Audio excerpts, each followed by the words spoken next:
नमस्ते, जय हिंद, वंदे मातरम साथियों। आज 9 अगस्त भारत की आज़ादी के आंदोलन का क्रांति दिन के रूप में जिसको हम लोग मनाते हैं। 1942 में 8 अगस्त को महात्मा गांधी ने ग्वालियर टैंक में कांग्रेस के अधिवेशन में अंग्रेजों भारत छोड़ो, करो या मरो, अंग्रेजों भारत छोड़ो, ये जब नारा दिया, क्विट इंडिया का नारा दिया, डू और डाई इंग्लिश में जिसमें हम कहते हैं, वो शब्द जब दिया तो पूरी की पूरी ब्रिटिश हुकूमत वहां पर गांधी जी से लेकर जवाहरलाल नेहरू जी से लेकर सरदार पटेल से लेकर कांग्रेस के हर बड़े छोटे जो नेता थे उन सबको एक के बाद एक हिरासत में लिया। और 8 अगस्त को सबको हिरासत में लेने के बाद वो सोचे कि 9 अगस्त का जो ये आह्वान है वो शायद विफल हो जाएगा। और भारत की पूरी जनता ने कांग्रेस के नेताओं के आह्वान पर, गांधी जी के आह्वान पर 9 अगस्त को पूरे भारत में आज़ादी का ये जंग छेड़ा और क्विट इंडिया मूवमेंट, अंग्रेजों भारत छोड़ो वाला जो मूवमेंट था उसको और तेज बनाया। आज भी सब लोग इसी दिन को हम लोग क्रांति दिन के रूप में देख रहे हैं। और इस क्रांति दिन में मैं तहे दिल से कहूँगा कि इस देश को आज दोबारा आज़ाद करवाने के लिए एक और जंग छेड़ने की ज़रूरत है। वो जंग थी, वो गोरों के सामने थी, और आज की ये जो जंग है वो चोरों के सामने है। और चोरी सिर्फ फाइनेंशियल भ्रष्टाचार की चोरी नहीं, ये चोरी है हमारे देश के संविधान के साथ, ये चोरी है हमारे देश के लोगों की भावनाओं के साथ, ये चोरी कर रहे हैं हमारे देश के एकता, अखंडता और बंधुता जो है, समानता के जो हमारे सिद्धांत हैं, हमारे जो संवैधानिक अधिकार हैं, उसके साथ खिलवाड़ करके चोरी कर रहे हैं।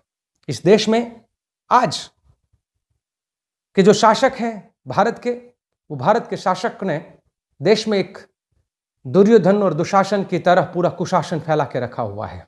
ये दुर्योधन और दुशासन की जोड़ी ने महाभारत में जिस तरीके से पूरा अधर्म किया था, बिल्कुल उसी तरीके से आज हमारे देश के दोनों शासक ने मिलकर पूरे भारत में लोकतंत्र का गला घोंटने का काम शुरू किया है। कर्नाटक से लेकर, मध्य प्रदेश से लेकर, राजस्थान की सरकारों को गिराने से लेकर, वो लोग जहां कहीं, वो नॉर्थ ईस्ट की बात हो या पूरे देश में, चाहे वो तेलंगाना का और आंध्र प्रदेश का किस्सा हो, आंध्र प्रदेश के पूरे जो वहां के लोकल पार्टी के राज्यसभा के सांसद हो, तो लगता है उनके लिए कि लोकतंत्र है वो खरीद और बेचने की एक बाजार है। वो मुझे लगता है कि संसद और विधानसभा को आज की सरकारों ने एक बाजार बना दिया है। हमारे जो मताधिकार जो है उनको वो लोग शायद पैसों का खेल समझ रहे हैं। ऐसी समझ रखने वाले शासकों के सामने आवाज उठाने की जरूरत है। ब्रिटिशर्स गोरे लोग हैं, हमारे देश को तबाह कर रहे थे, हमारे देश को लूट रहे थे। आज हमारे में से निकले कुछ लोग, सोच वही है ब्रिटिशरों वाली, क्योंकि वो आज़ादी की जंग में आप लोग जानते हो 1942 में कांग्रेस के आह्वान पर जब देश पूरा अंग्रेज के सामने लड़ने के लिए तैयार हुआ था अहिंसक आंदोलन के समय पर, अहिंसक आंदोलन के साथ, पर उसी समय आरएसएस के गोवालकर हो या हिंदू महासभा के सावरकर हो, ये दोनों ने उसी समय पर, और मुस्लिम लीग ने भी, और बहुत सारे जो और संगठन जो आज भी देश को तबाह करने में लगे हुए हैं, वो हर संगठन उस क्विट इंडिया मूवमेंट का विरोध करके अंग्रेजों के साथ में खड़े रहे थे।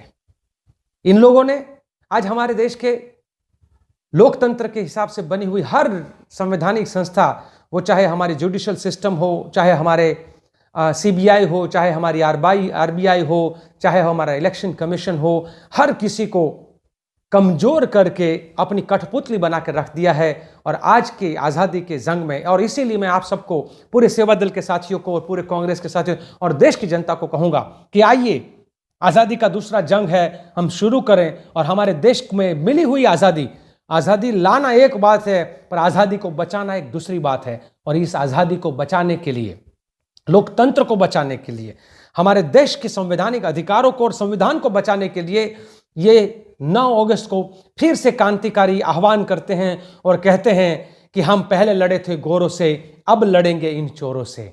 और इस देश का झंडा तिरंगा है। इस देश में हर रंग को, इस देश के हर फूल को खिलने का इस बागान में मौका मिलना चाहिए। यहाँ कोई एक रंग नहीं चल सकता है, यहाँ पे दो रंगी सोच नहीं चल सकती है। इसीलिए हमारा एक और नारा जो हम लोग लगातार कहते हैं कि देश का झंडा तिरंगा, अब नहीं चलेगा दो रंगा। तो साथियों, चलो उठ खड़े हो और हमारे चाहे गांव में हो, चाहे शहरों में हो, चाहे अलग अलग गलियों में हो, हम किसी भी जगह पे जाति, धर्म, भाषा और प्रदेश के नाम पर जो हमारे साथ खिलवाड़ कर रहे हैं उसके खिलाफ मिलकर लड़े। देश की एकता, अखंडता और बंधुता के लिए लड़े। देश के हर नागरिक की समानता और समन्याय का जो अधिकार है उसके लिए लड़े। बच्चों की शिक्षा के अधिकार के लिए लड़े, लोगों के काम के अधिकार के लिए लड़े। हमारी राइट टू इंफॉर्मेशन को जिन तरीके से कमजोर कर दिया है और उसके खिलाफ भी हम लोग आवाज उठाएं, मिलकर लड़ें और आने वाले समय में कहें कि ये देश जो है तिरंगों का है, यहाँ दो रंगी सोच नहीं चल सकती है। हम आपके बांटने से नहीं बटेंगे, हम पूरा भारत है वो जय जगत का नारा की जय जगत की बात करते हैं। आप सबका बहुत बहुत धन्यवाद। जय हिंद, वंदे मातरम, जय सेवा दल, जय कांग्रेस।